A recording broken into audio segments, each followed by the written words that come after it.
अस्सलाम वालेकुम नाज़रीन। एंकर जवेद चौधरी जो इमरान खान के बहुत बड़े नाकिद हैं और वो हमेशा नूली और एस्टैब्लिशमेंट का साथ देते नजर आते हैं। आज उनका कहना था कि इमरान खान ने इस एहतजाज में बहुत बड़ी कामयाबी हासिल कर ली और उन्होंने पूरे रावलपिंडी को घरों से बाहर निकाल लिया। इससे नूली को बहुत बड़ा दंड लगा है और इससे इमरान खान ने बहुत बड़ी कामयाबी हासिल कर ली है। हालांकि अवाम पर बहुत सा जुल्म सितम किया गया, लेकिन अवाम सबके सामने डटकर खड़ी हो गई। आइए पहले उनकी गुफ्तगू सुनते हैं, फिर इस पर बात करते हैं। तो सबसे पहले हम जो रावलपिंडी के अंदर एहतजाज हो रहा तो उसकी तरफ आते हैं। आज इमरान खान साहब की कॉल पे रावलपिंडी के अंदर पाकिस्तान तहरीक इंसाफ के वर्कर्स निकलते रहे। कचहरी के अंदर भी सूरत हाल बड़ी अजीबोगरीब थी। वहां पुलिस अंदर दाखिल होगी, उससे पहले वहां पे वकला आए और वकला ने वहां पे नारेबाजी करना शुरू कर दी और वो फिर इकट्ठे होकर कचहरी से बाहर निकलना चाहते थे तो पुलिस अंदर आ गई। और जब पुलिस अंदर आई तो वकला ने उनको घेर लिया और फिर पुलिस और वकला के दरमियान बाकायदा धींगा मुश्ती हुई। वहां पे एक दूसरे को गाली गलोच हुई और ऐसे लगता था कि पुलिस के ऊपर वकला हमला कर देंगे। बल्कि एक बार तो ऐसे हुआ कि वकला ने बाकायदा उनके ऊपर यलगार कर दी और घेरा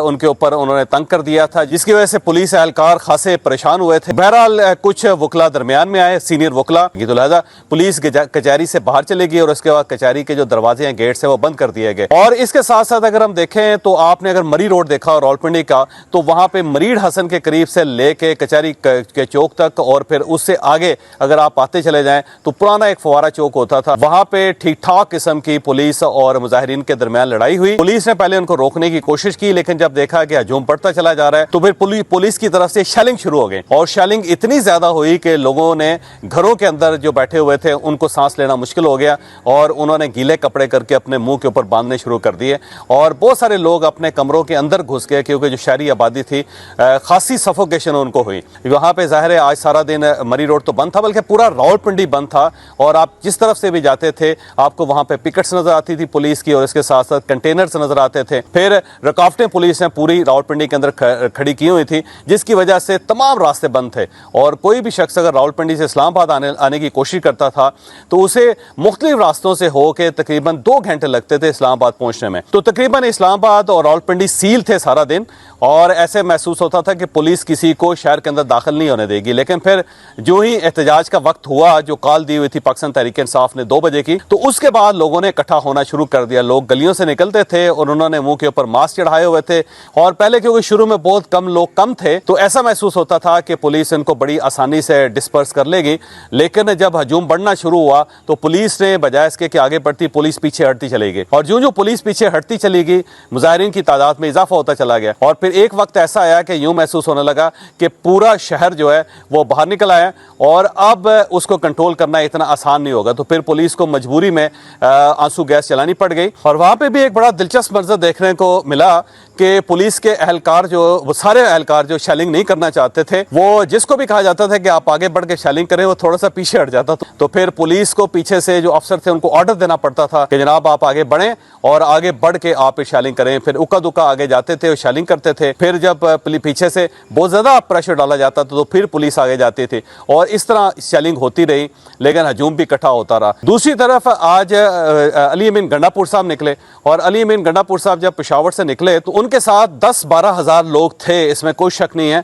और साथ वो बुलडोजर्स और क्रेन्स भी लेके आए थे और वो कह रहे थे कि वो वक्त आ गया है कि जब इंकलाब आएगा। और साथ उन्होंने कहा कि मैं जब काले कपड़े पहन लेता और सर पे कफन पहन लेता हूँ तो मैं बड़ा खतरनाक हो जाता हूँ, तो देखो मैं कितना खतरनाक हो गया। तो बहरहाल वो आगे बढ़ते चले गए और उनके साथ काफिला भी था, कुछ लोग पैदल भी थे, गाड़ियों में भी थे। और जब वो पंजाब के अंदर दाखिल हुए तो उनको रोकने की कोशिश की गई, लेकिन वो नहीं रुके, रुकावटें रास्ते में थी। तो फिर अल्टीमेटली वहाँ पे आंसू गैस भी चलानी पड़ी और आंसू गैस की शेलिंग गंडापुर साहब के ऊपर भी हुई और बाकायदा रोड के ऊपर शेलिंग हुई थी और फिर गाड़ियाँ धुंध के अंदर छुप गई थी, नज़र नहीं आ रही थी। और उस वक्त जो गंडापुर साहब के साथ लोग थे उन्होंने भी अपने मुंह पे मास्क चढ़ा लिए। फिर उनके साथ पानी की जो बॉटल्स थी उन्होंने फौरी तौर पे वो बॉटल्स अपने ऊपर उड़ेलनी शुरू कर दी। फिर उन्होंने कपड़े गीले किए और अपने मुंह के ऊपर उन्होंने रख लिए। लेकिन बहरहाल ठीक ठाक किस्म का मज़ामत वहाँ पे भी हुई। आज का दिन को रावलपिंडी के लिए बहुत अच्छा दिन नहीं था और मेरा ख्याल ये है कि इमरान खान साहब यही चाहते हैं। इमरान खान साहब की जो नई स्ट्रेटजी है वो ये है कि जो जलसे होते हैं वो पुरअमन होते हैं, उनका कोई फ़ायदा नहीं होता। جب آپ احتجاج کی کال دیتے ہیں تو پھر اس کے بعد ظاہر پولیس کو موبلائز کرنا پڑتا ہے, رینجرز کو موبلائز کرنا پڑتا ہے, اور جو سرکار ہے, جو گورنمنٹ ہے, اس کو بہت زیادہ کنسنٹریٹ کرنا پڑتا ہے, اور اس کے ساتھ ساتھ جو ہجوم ہے وہ سائڈوں سے نکل سکتا ہے. تو مجھے یوں لگتا ہے کہ عمران خان صاحب نے اب جلسوں سے نکل کے احتجاجی مظاہروں کا جو پلان ہے اس کو فائنل کر لیا ہے, اور اس کا فائدہ عمران خان صاحب کو کیا ہوگا؟ اس کے عمران خان صاحب کو 3 فائدے ہوں گے. پہلا فائدہ یہ ہے کہ جب بھی کوئی احتجاج کی کال دی جاتی ہے تو پوری سرکار اس کے اندر موبلائز ہوتی ہے, پولیس کو دور دور سے بلا کے اس شہر پہنچایا جاتا ہے, پھر اس کا باقاعدہ ارینجمنٹ کیا جاتا ہے, پھر ان کے کھانے کا بندوبست کیا جاتا ہے, ان کو رکھنے کا بندوبست کیا جاتا ہے, اور اس پہ اسٹیٹ کا بہت پیسہ خرچ ہوتا ہے. دوسرا, رکاوٹیں کھڑی کی جاتی ہیں. ظاہر جب رکاوٹیں کھڑی کی جاتی ہیں تو اس کو بھی 1-2 دن پہلے سے اس کا بندوبست کرنا پڑتا ہے, پھر ان کو نکالنے میں 1-2 دن لگ جاتے ہیں. تو عمران خان صاحب کا خیال یہ ہے کہ جب بار بار اسٹیٹ پولیس کو موبلائز کرے گی تو اس پہ اخراجات ان کے بہت زیادہ ہوں گے. دوسرا, پولیس تھک بھی جائے گی, کیونکہ ظاہر ہے پولیس فورس کی بھی ایک استطاعت ہے, ایک حد ہے, اور کتنی دیر تک وہ میدان کے اندر آ سکتی ہے. اگر ہر روز ان کو بلایا جائے گا اور ہر روز ان کو باہر نکال کے کہا جائے گا چلو آؤ احتجاج روکیں, تو الٹیمیٹلی وہ تھک جائیں گے. دوسرا, جب رکاوٹیں بار بار لگائی جائیں گی اور شہریوں کو تکلیف ہوگی تو الٹیمیٹلی شہری گورنمنٹ کے خلاف ہو جائیں گے. اور تیسرا یہ ہے کہ اس سے الٹیمیٹلی اسٹیبلشمنٹ عمران خان صاحب کے ساتھ مذاکرات کرنے پہ تیار ہو جائے گی. اور آج کے دن وہ بڑی حد تک کامیاب ہو گئے ہیں, کیونکہ انہوں نے ایک سین کریٹ کرنا تھا. بہرحال وہ سین کریٹ ہو گیا. اب دیکھتے ہیں کہ لاہور میں کیا ہوتا ہے, کیونکہ عمران خان صاحب کا جو اگلا ٹارگٹ ہے وہ لاہور ہے. تو لاہور کی طرف اب کارکن بڑھیں گے, اب وہاں دیکھتے ہیں کیا ہوتا ہے. لیکن آج کے دن ایک چیز اور بڑی نوٹیبل تھی کہ لاہور سے کوئی قافلہ راولپنڈی نہیں پہنچ سکا. یہ صرف اور صرف راولپنڈی کے لوگ تھے, یا خیبر پختونخوا سے گنڈا پور صاحب جو قافلہ لے کر آئے وہ آیا تھا. اس کے علاوہ کوئی جو لوگ تھے وہ نہ لاہور سے آ سکے, نہ جہلم سے آ سکے, اور نہ ہی ملک کے دوسرے شہروں سے راولپنڈی پہنچ سکے. تو سین بہرحال عمران خان صاحب کی طرف سے ہو گیا, لیکن سوشل میڈیا پہ گیا, اور جو کنونشنل میڈیا تھا اس کے اوپر ظاہر ہے آج کسی قسم کی خبر نہیں تھی. بہرحال آج کے دن کو میں بہت اچھا دن نہیں کہہ سکتا, کیونکہ اسٹیٹ جو ہے وہ کہیں نہ کہیں کمپرومائز ہوئی آج, اور عمران خان صاحب کے جو لوگ ہیں انہوں نے ڈینٹ ڈالا ہے, انہوں نے اپنی اسٹرینتھ شو کی ہے. ہم بہت اچھا دن اسٹیٹ کے لیے نہیں کہہ سکتے. ہاں البتہ عمران خان صاحب کو آج ایک ریلیف ملا ہے کہ ان کے کہنے پہ لوگ باہر آ کے کچھ نہ کچھ تھا جس سے عمران خان صاحب اپنی اچیومنٹ کہہ سکتے ہیں. تو ناظرین, آج عمران خان کے ناقدین بھی اس بات کو تسلیم کرنے پر مجبور ہو گئے ہیں کہ عمران خان کی ایک کال پر پورا راولپنڈی گھروں سے باہر نکل آیا. حالانکہ پورے پاکستان سے لوگ گھروں سے باہر نکلے, اور جس طرح سے شہروں سے لوگ قافلوں کی صورت میں گھروں سے باہر نکلے, انہیں وہاں تک پہنچنے ہی نہیں دیا گیا. موٹر وے بند کر دی گئی, تمام بڑے شہروں کو بند کر دیا گیا. جعلی مینڈیٹ پر آئی وزیر اعلیٰ مریم نواز نے پورے پنجاب کو سیل کر کے رکھ دیا. خاص کر راولپنڈی اور اسلام آباد کے تمام آنے جانے والے رستے پوری طرح سے بند تھے. KPK سے اسلام آباد آنے والے رستے کو پوری طرح سے بند کر دیا گیا تھا, لیکن پھر بھی علی امین گنڈا پور کو بھی راولپنڈی پہنچنے میں بہت سی مشکلات کا سامنا کرنا پڑا, کیونکہ وہاں پر پولیس عوام پر شیلنگ کر رہی تھی, اور ڈائریکٹ KPK کے وزیر اعلیٰ پر بھی شیلنگ کی گئی. کنٹینرز اس قدر لگا دیے گئے تھے کہ ان کو عبور کر پانا بہت مشکل تھا. راولپنڈی میں پولیس نے اس قدر شیلنگ کی کہ وہاں کے لوگوں کا جینا محال ہو گیا تھا. ناظرین, احتجاج میں آئے لوگوں کو تو مشکلات برداشت کرنا ہی تھی, لیکن وہاں کے رہائشی لوگوں کو بھی جعلی مینڈیٹ پر آئی وزیر اعلیٰ نے